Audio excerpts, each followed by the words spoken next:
शुभाकरा शुद्धाकरा विशुद्ध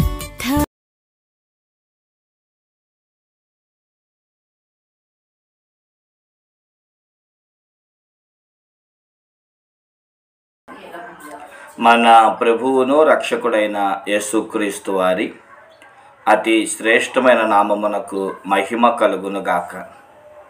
ప్రియమైన దేవుని బిడ్డలారా, మనము మోషే సుఖోపవాసాల్లో ఉన్నాం.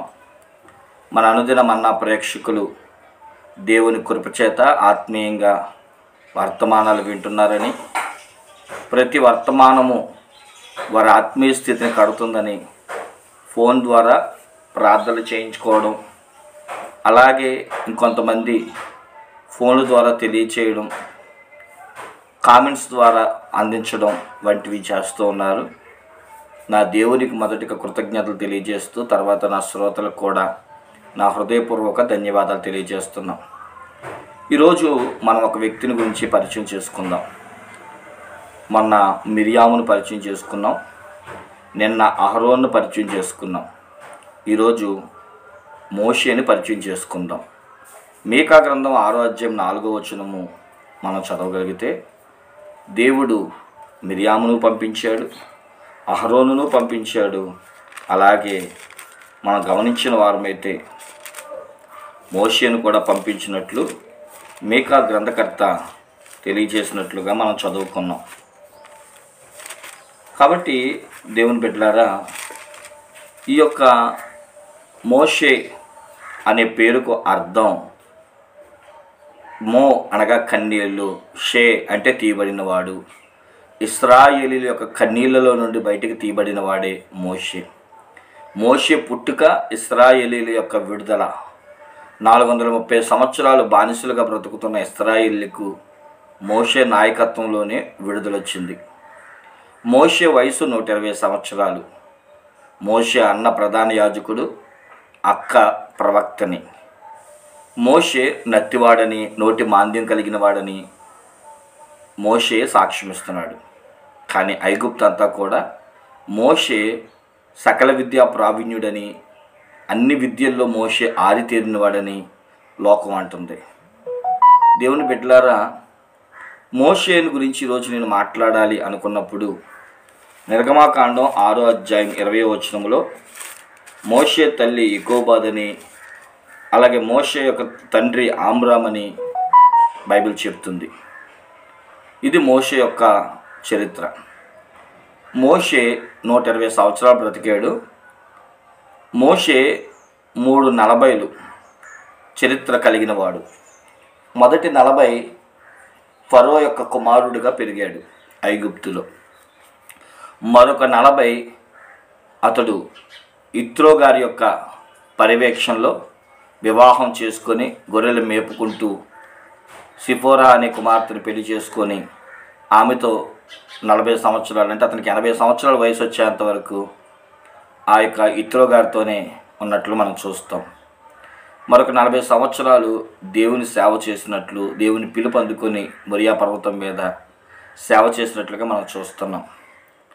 ఈరోజు మోషేని గురించి నేనేం చెప్పాలి అనుకున్నప్పుడు, మోషే జీవితంలో జరిగిన ది బెస్ట్ పార్ట్ మీకు వివరించాలనుకుంటున్నా. చూడండి, లోకంలో మనకు ఒక సామెత ఉంది, లేదా లోకంలో మనకు ఒక నానుడు ఉంది. మొదటి 10 సంవత్సరాలు, లేదా మొదటి 15 సంవత్సరాలు, లేదా మొదటి 20 సంవత్సరాలు మనం గమనించిన వారమైతే ఒక స్త్రీ తల్లిదండ్రుల పర్యవేక్షణలో పెరగాలంట. మొదటి 20 సంవత్సరాలు పెళ్లి వయసు వచ్చేంత వరకు. 20 నుంచి 40 సంవత్సరాలు భర్త పర్యవేక్షణలో పెరగాలంట, అంటే భర్త యొక్క అండదండల్లో పెరగాలంట. అప్పటికి 40 సంవత్సరాలు వచ్చినాయి, పిల్లల వయసుకు వచ్చారు. ఇక భర్త 40 సంవత్సరాల తర్వాత కొంచెం ముసలివాడు అవ్వడం, పని తగ్గడం. ఈ 40 సంవత్సరాల వయసులో బిడ్డల మీద ఆధారపడతారు తల్లిదండ్రులు. ఆ 40 నుంచి 60 సంవత్సరాల వరకు కొడుకుల మీద ఆధారపడతారు, లేదా కొడుకు యొక్క సంపాదన మీద ఆధారపడుతుంది తల్లి. తనకంటూ ఏది జీవితం లేదు, తనకంటూ బ్రతుకేమీ లేదన్నట్లుగా చరిత్ర స్త్రీని గురించి మాట్లాడుతూ ఉంటుంది. అయితే ఈరోజు మోషే గురించి మీరు మాట్లాడి దాన్ని ఎందుకు వివరించారండి అంటే, మోషే జీవితం కూడా ఇలాగే ఉంది. మోషే జీవితం కూడా ఇలాగే ఉంది. మోషేకి తన జీవితంలో ఓ చక్కటి మాట పరిశుద్ధాత్మ దేవుడు రాయించాడండి. అదేంటంటే అపోస్తుల కార్యము 7వ అధ్యాయము, అపోస్తుల కార్యం 7వ అధ్యాయం 37వ వచనం. నా వంటి ఒక ప్రవక్తను దేవుడు మీ సహోదరులు మీకు పుట్టించెను అని. అలాగే ద్వితీయోపదేశ కాండం చివరి అధ్యాయం చివరి వచనాల్లో కూడా ద్వితీయోపదేశ కాండము చివరి అధ్యాయము అనగా 34వ అధ్యాయం 12వ వచనంలో చివరి మాట, మోషే వంటి ఇంకొక ప్రవక్త ఇశ్రాయేలులో ఇదివరకు పుట్టలేదు. ఇశ్రాయేల్లో ఇదివరకు పుట్టని మోషే. మోషే జీవితం ఎలా ఉందో చెప్పమంటారా? మొదటి 40 సంవత్సరాలు మోషే అంటే ఎవరికి తెలియదు. ఎందుకంటే అమ్మ అనుసరణలో బ్రతికాడు. ఇలా అని చెప్తాను, ఇలా రాసుకోండి. ఐగుప్తి కుమార్తెగానే బ్రతికాడు. మోషే ఎవరయ్యా అంటే, ఓహో ఐగుప్తి కుమార్తె అయిన నాగిని యొక్క కొడుక అనేవారంట.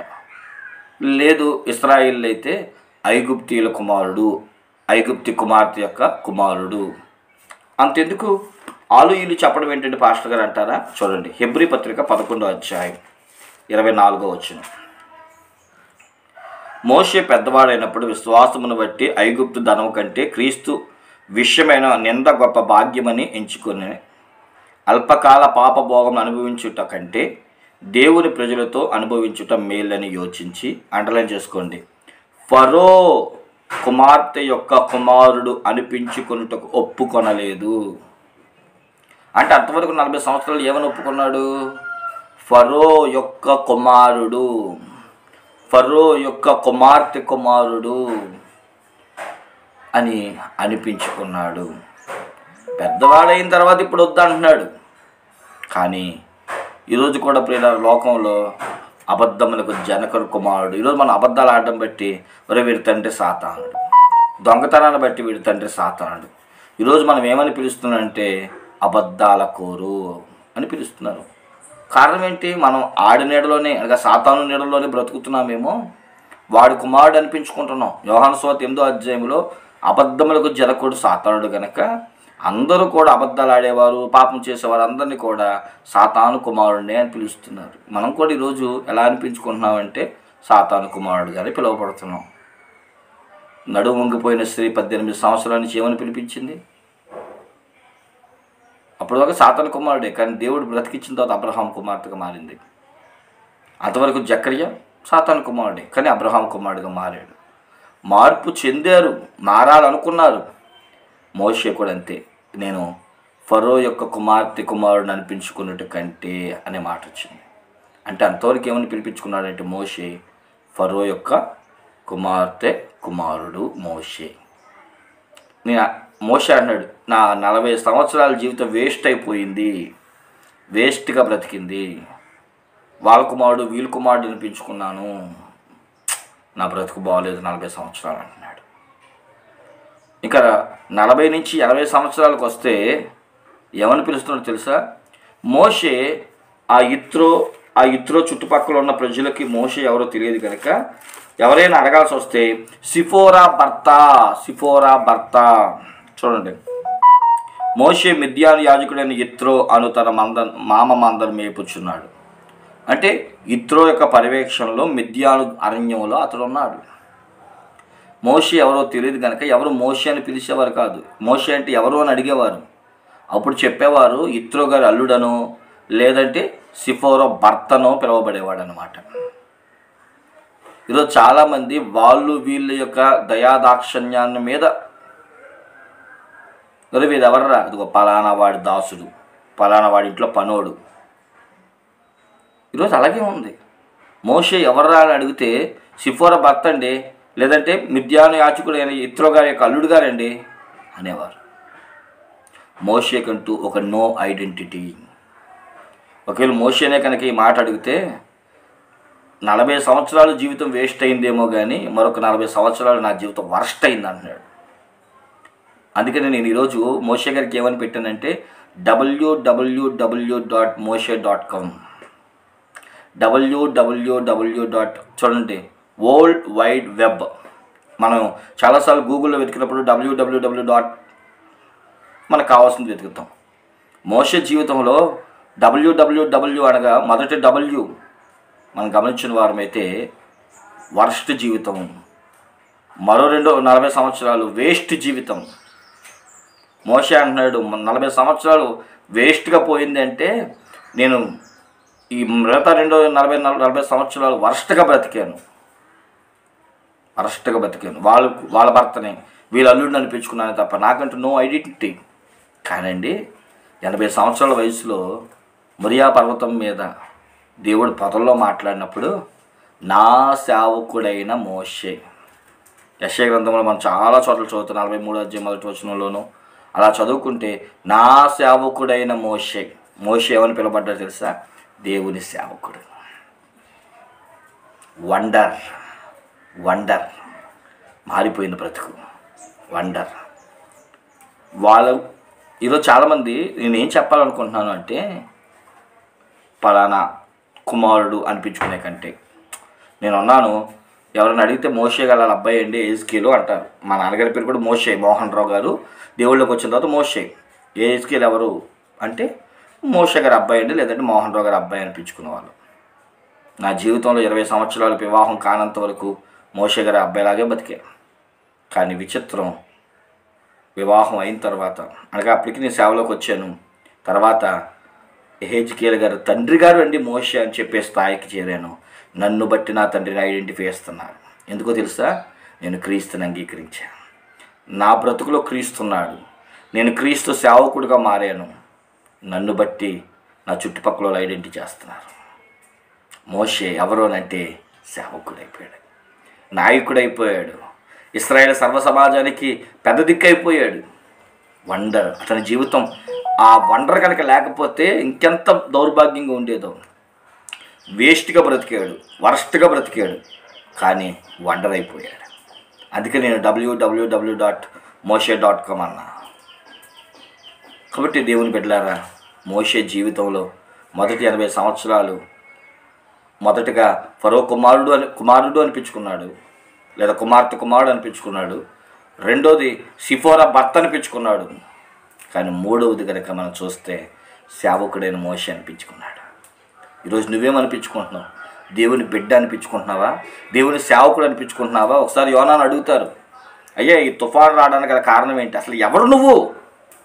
ఆకాశమును భూమిని కలగజేసిన జీవము కలిగిన దేవుని సేవకుడిని అన్నాడు. అంతే. ఒక్కొక్కడి గుండెలు అదిరిపోయినాయి. మనం ఎవరండి? ఐడెంటిటీ. దేవుని బట్టి మనకు ఐడెంటిటీ వచ్చింది, దేవుని బట్టి మనకు గుర్తింపు వచ్చింది. మరి ఈరోజు నీ గుర్తింపు ఏంటి? అలా గుర్తించగలగాలంటే క్రీస్తులో నువ్వు రక్షణ పొందావా? రక్షించబడ్డావా? ఇంకా రక్షణ లేకుండా జీవిస్తున్నావా? దేవుని నమ్ముకునే జీవితం కలుగున్నావా? క్రీస్తుని అంగీకరించి నీ దేహం మీద ప్రభువుని ఈ దేహానికి అప్పగించుకొని, ప్రభువా ఈ దేహం నీది, నన్ను ఘనంగా ఎంచండి, ఉన్నతంగా ఎంచండి అని చెప్పగలిగితే నీ జీవితంలో ఒక వండర్ జరుగుతుంది. అందుకే యేసుక్రీస్తు నీ కొరకు నా కొరకు కలవరి శిలువలో మరణించింది. అలా జీవించగలిగినట్లు ప్రభు సన్నిధానం ముందు మోషే తన జీవితం వండర్గా అద్భుతంగా బ్రతికాడు. సేవకుడైన మోషేగా బలా చూసారా, వెనకాల వాల్ పోస్టర్ పెట్టాను, బలా అందరూ కింద ఉంటే తలెత్తి చూస్తున్నారు. మోషే గొప్పవాడికి పిలువబడ్డాడు. సేవకుడు, నాయకుడు, దాసుడు, పరిచారకుడు, ఎంత గొప్ప పేర్లండి అవన్నీ. ఆ స్థాయికి నువ్వు ఎందుకు రాకూడదు? దేవుడు నమ్ముకున్న బిడ్డ, గాడ్స్ సర్వెంట్. ప్రార్థన చేసుకుందాం. ఆ ఉన్నత స్థితి దేవుడు మనకు అనుగ్రహించలాగా మరి పెడదాం. మహాగణుడువు మహోన్నతుడైన మా తండ్రి, నీకే వందనాలు, స్తోత్రాలు. విన్న వాక్యం ప్రకారం జీవించే భాగ్యం దయచేది. యేసు పరిశుద్ధ నామమున వేడుకుంటున్నాం మా పరమ తండ్రి. ఆమేన్. ఆమేన్. అందరికీ మరణాత.